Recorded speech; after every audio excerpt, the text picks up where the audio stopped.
আসসালামু আলাইকুম, সবাই কেমন আছেন? আশা করি ভালো আছেন।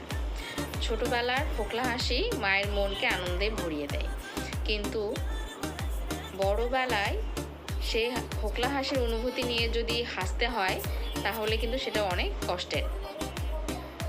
অনেক সময় কারো কারো ক্ষেত্রে দেখা যায় সামনের দুই দাঁতের মাঝখানে একটি ফাঁকা গ্যাপ আছে। এই গ্যাপটা যদি পেছনের দাঁতে থাকে তাহলে খাবার আটকে নানা ধরনের সমস্যা হয়, কিন্তু সৌন্দর্যের কোনো ক্ষতি হয় না।